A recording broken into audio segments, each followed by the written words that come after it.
Good day, everyone. By the way, we are the Group 6 and we are assigned to report two chapters, which is the Chapter 11 entitled Performance Evaluation Systems and Chapter 12, which is the History and the Organization of Unions. So in this video reports, we have the following objectives about our topics that students able to learn after the discussions. So first would be to know what is performance evaluation system is all about, to be able to design a performance appraisal system that will provide value to the organization and the employee, know the history and the organization of unions, understand the types of bargaining issues, and discuss some strategies when working with unions. So now let's proceed to the introduction. The chapters to be report contains the discussion about performance evaluation system, processes in the organization, and also the history and the organization of unions. Every organization must prepare a program that contains activities that can improve the capabilities and professionalism of HR so that the organization can survive and develop in accordance with the organizational environment. The appraisal process starts from setting employee performance standards. A manager must determine what achievements, skills, or outputs will be evaluated. These performance standards should be included in the job analysis and job description. Performance appraisal also aims to evaluate and provide feedback to employees that will develop employees and also the effectiveness of the organization. Poor performance shows the need for training, as well as good performance can reflect the great potential that must be developed. So now let's proceed to the proper discussion for the chapter 11, which is performance evaluation systems. A performance evaluation system is a systematic way to examine how well an employee is performing in his or her job. The use of the term systematic implies the process should be planned.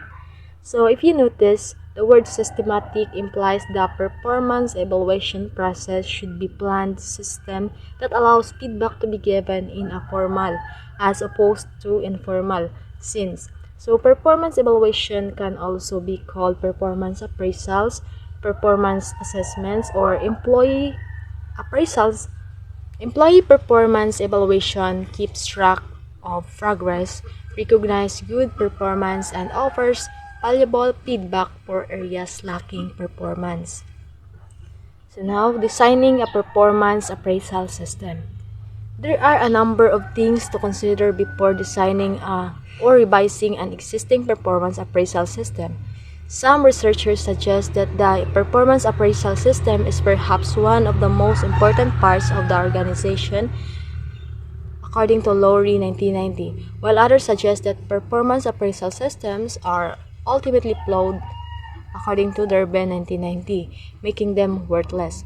So, depending on which research you read, some believe that performance evaluation system is one of the most important to consider in HRM, but others view it as flawed process, which makes it less valuable and therefore ineffective. So, the first step in designing a performance appraisal process is to determine how often the appraisals will be given. Consideration of time and effort to administer the evaluation should be a deciding factor. So, for example, many companies offer pay increases as part of the system, while some companies prepare to separate the process. Determine how this will to be handled in the next step in the performance appraisal development process. Goals of the performance evaluation should be discussed before the process is developed, and in other words, what does the company hope to gain from the process? Asking managers and employees for their feedback on this is an important part of this consideration, So after determining how often the evaluation should be given, if pay will be tied to the evaluations and goals, you can now sit down and develop the process. So first, we can determine what forms will be used to administer the process. After you have determined what forms will be used or developed, determine who will be the source of the information. Then perhaps managers, peers, or customers would be an option. So there are some errors that can occur in the process. Let's include the following. So first, the halo effects, or comparing an employee to another as opposed to rating employees only on the objectives. So the second one is the validity issues, or the extent to which the tool measures the relevant aspects of performance. So in this kind of errors, the aspects of performance should be based on the key skills and responsibilities of the job, and this should reviewed often to make sure they are still applicable to the job analysis and description. So the third one would be reliability, refers how consistent the same measuring tool works throughout the organization or job title. So when we look at reliability in performance appraisals, we ask ourselves, if two raters were to rate an employee, how close would the ratings be? If the ratings would be far apart from one another, the method may have reliability issues. To prevent this kind of issue, we can make sure that performance standards are written in a way that will make them measurable. So for example, instead of increased sales as a performance standard, we may want to say increase sales by 10% from last year. This performance standard is easily measured and allows us to ensure the accuracy of our performance methods. So number 4 would be acceptability. So acceptability refers to how well members of the organization, manager, and employees accept the performance evaluation tools as valid measure of performance. So for example of this, just like let's assume the current measurement tools of Lewitt Gravel Incorporation are in place and show validity for each job function. However, managers don't think the tool is useful because they take too much time. As a result, they spend minimal time on the evaluation. So this could mean the current process is flawed because of acceptability error. So lastly, the specificity. So performance evaluation should be always based on the actual job description. So in the last step in development of this process is to communicate the process and train employees and managers on the process. Also training on how best to use feedback in the final and perhaps most important step of the process. So that's all, and thank you.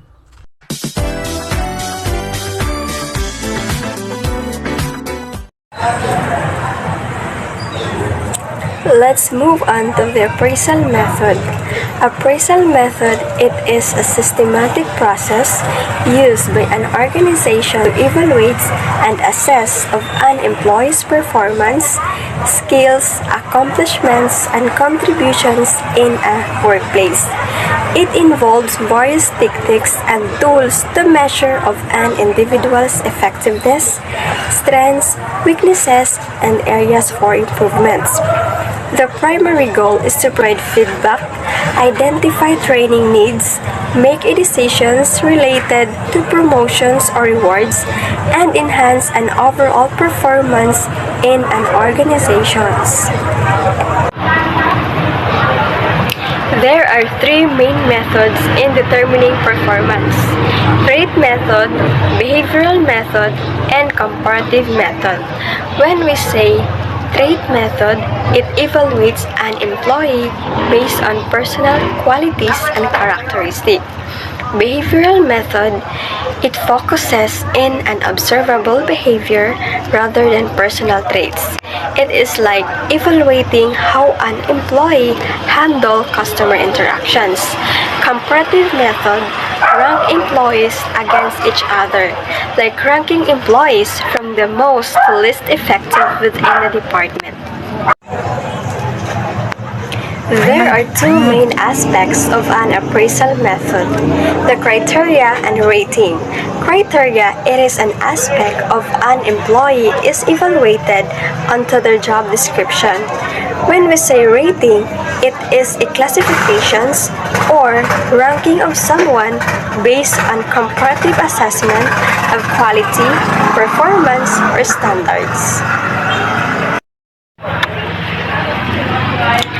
Graphing rating scales, it rates performance on a scales with predefined criteria, like using a scale of 1 to 10 or categories like excellent, average, or poor.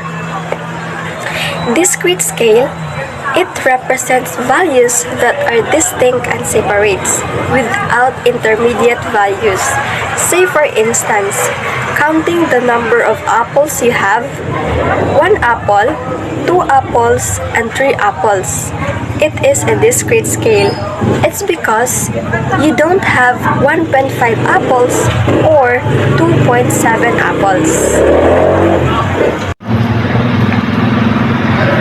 Work standards approach evaluates an employee based on predefined work standards, like measuring an employee against established quality or productivity standard.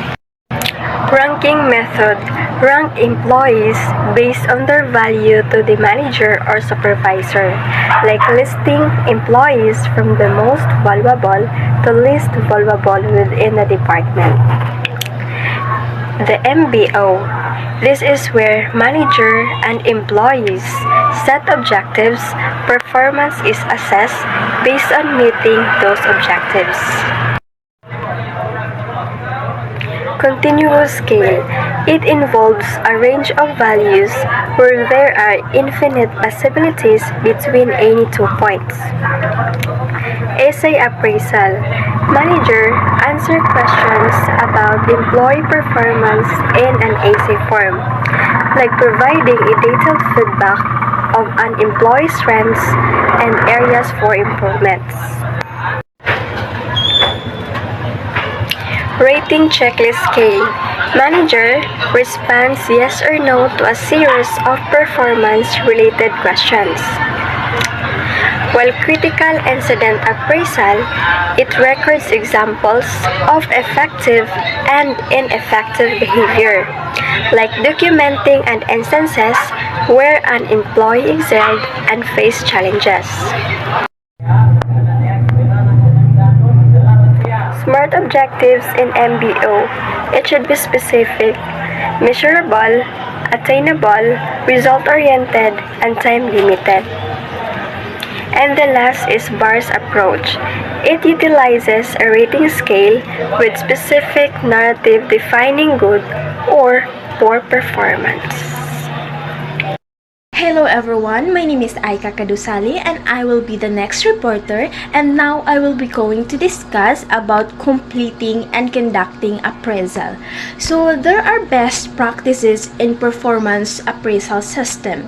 Number 1, make sure evaluation has a direct relationship to the job, like considering developing specific criteria for each job based on the individual job specification and description. Number 2, involves managers when developing the process, garner their feedback to obtain buy-in for the process. Number 3, consider employee self-evaluation, like considering involving the employee in the process by asking the employee to fill out self-evaluation. Number 4, use more than one evaluation method. Use a variety of methods to rate and evaluate the employee. Number 5, feedback should be continuous. Like give feedback on performance throughout the year, not just during performance during review times. Number 6, employees' goals should tie into organization's strategic plan. Like make sure the goals of the performance evaluation tie into organizational and department goals. Number 7, train manager on system. Number 8, develop standard for its job to avoid bias. Number one, the last one, review the evaluation often as job and expectation change. For the next is organizing the performance appraisal process. So here are some things to consider to effectively manage the process. Number one, provide each manager with a job description for each employee. The job description should highlight the expectation of each job title and provide a sound basis for a review. Number two, provide each manager with necessary documents such as criteria and rating sheets for each job description. Number three, give the managers instructions and ground rules for filling out the documents. Number four, work with the manager on pay increase for each employee if your organization has decided to tie performance evaluation with pay increases. Number five, provide coaching assistance on objectives development and improve plans if necessary. Number six, give timelines to the manager for each performance review or she is responsible for writing. And next, the performance appraisal interviews. So, once a good understanding of the process is developed, it is time to think about the actual meeting with the employee. A performance review process could be intricately detailed or organized, but if the meeting went with the employee doesn't go well, the overall strategic objective of performance reviews may not be met. So, in Norman's famous book, The Appraisal Interview, he addressed three types of appraisal interview styles. So the first one is the tell and sell interview. So in this type of interview, the manager does most of the talking and passes his or her view to the employee. The second one is the tell and listen type of interview. So the manager communicates feedback and then addresses the employee's thoughts about the interview. And that's all. And for the third one, the last one is the problem solving interview. So the employee and the manager discuss the things that are going well and those that are not going well, which can make for a more productive discussion. And yeah, that's all. And also, to provide the best feedback to the employee, consider the following. Number one, be direct and specific. So use example to show where the employee has room for improvement and where the employee exceeds expectations. And number two, do not be personal. Always compare the performance to the standard. Like for example, instead of saying you are too slow to production line, but instead you said that expectations are 10 units per hour and currently you are the 8 units. And number three, remember it is a development opportunity. As a result, encourage the employee to talk, understand what the employee feels he does well and he thinks he needs to improve. Number four, instead of interview being a list of things the employee doesn't do well, which may give the feelings of criticizing, thank the employee for what the employee does well and work on action plans together to fix anything the employee doesn't doing well.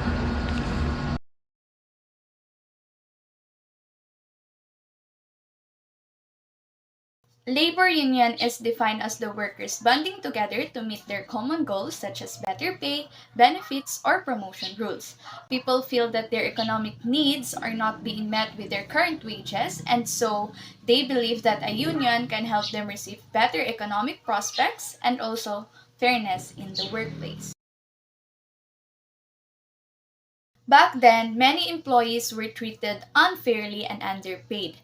The workers worked hard every day, but they watched the companies get richer and richer while they are still the same, and they need to work as they are told to, but they didn't get any overtime pay, they didn't get a break, and no guarantee they would be safe to work because even if they got hurt or killed, the company will not do anything about it. Therefore, the workers joined in unity together for them to have voice and can demand things like fair wages, safe working conditions, sick leave or family leave, and pensions. NLU or National Labor Union is the first local unions in United States and were formed in 1866.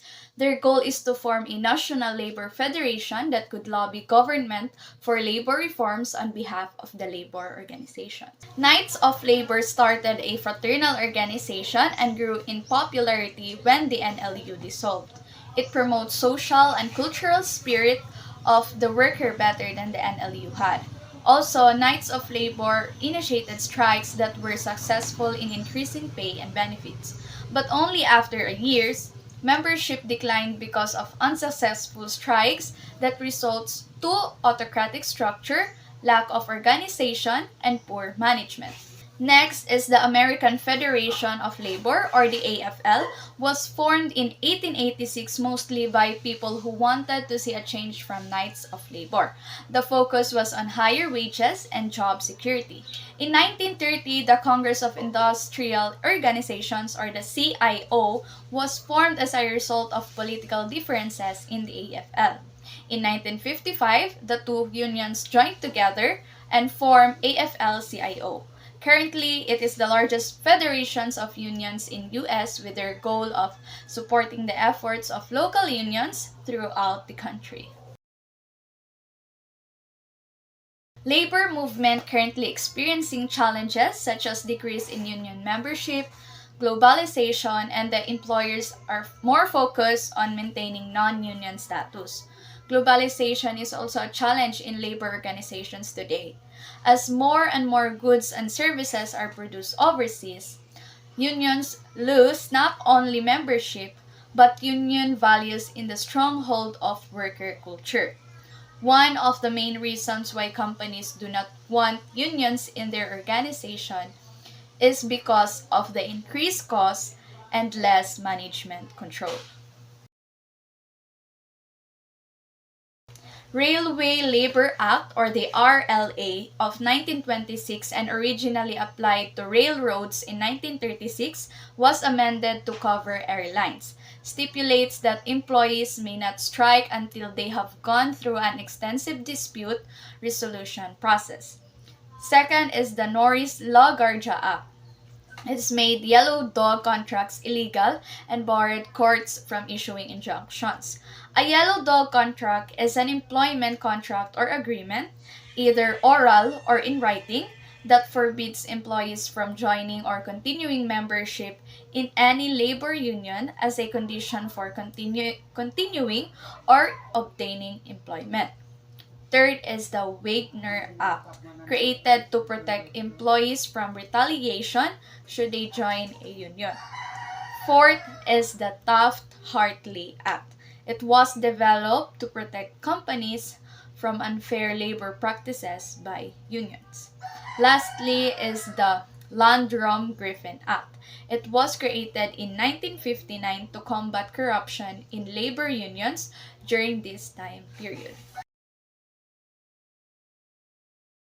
So, to form a union, the organizer must have signatures from 30% of the employees. If this occurs, the National Labor Relations Board will facilitate a card check to determine more than 50% of the workforce at that company is in agreement with union representation. If the company does not accept this, then the NLRB holds a secret election to determine if the employees will be unionized. A collective bargaining agreement is put into place if the vote is yes. Good afternoon, everyone. So today my topic is all about collective bargaining. Collective bargaining is a process of negotiation between the company and representatives of the union. So, collective bargaining is a process through which the union and employers exchange proposals, share ideas, mutually solve problems, and search a written agreement. Next is the process of collective bargaining. Number one is preparing. Organizing a group of workers to represent the employee fraternity, the group representing the workers' trade union usually lists a series of issues which under the dispute. Number 2 is arguing. The group then argues the substances, their proposal, and the management counter-argues and treats to refute. Number 3 is signaling. Sending signals across to the other party through change in tone, body language, and other cause show that proposal could meet with a little resistance, could be accepted with minors, change or has a little change or acceptance. Number 4 is proposal. One of the most important stage in collective bargaining. This involves one side making a proposal in a bind to end an argument and reach an agreement. 5 is packaging. Good negotiators can package proposal well. Packaging would mean structuring with the proposal in a way that makes it too tempting to resist. Number 6 is bargaining. The collective bargaining process, however, continues, which in the side trying to dilute the other sides of proposal. Next is there are 3 main classification of bargaining topics. Number 1 is mandatory. Number 2 is permissive. Number 3 is illegal. Mandatory objects are those that directly impact wage, hours, or working condition, or terms and conditions of employment. Number 2 is permissive. Voluntary or non-mandatory subjects or bargaining are subjects not directly related to the work. That is, their subjects fall outside of wage, hours, and working conditions, and generally are matters that relate to the natures and directions of the business industry or related to the internal union's affairs. Number 3 is illegal, are those that cannot be illegally bargained over by other party. They are subjects that would violate a law and cannot be entered into legally into a collaboration bargaining agreement even if both parties agreed to do so. So hello everyone, today we'll be tackle about administration of the collective bargaining agreement. So we already know what is collective bargaining. So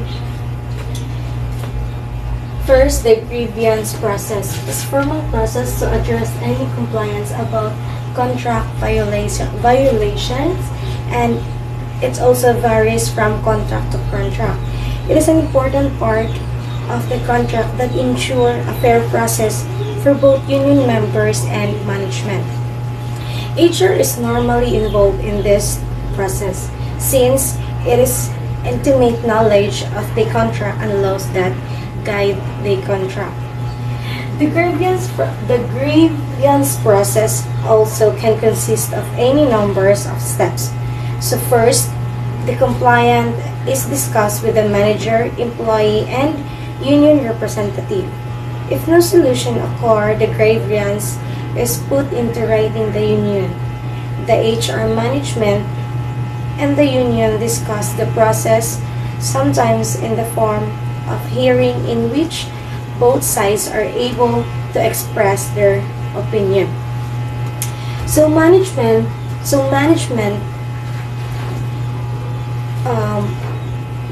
express its decision in writing the union.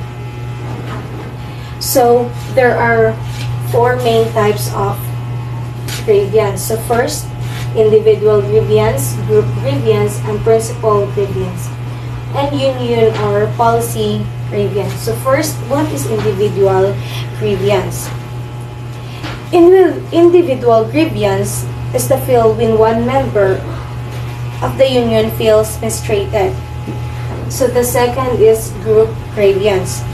Once occurs when several members of the union feel they have been mistreated and file a grievance as a group. So the third is principal grievance. Principal grievance may be filed on behalf of the union and is usually based on a larger issue, such as policy or contracts issue. The last is union or policy grievance.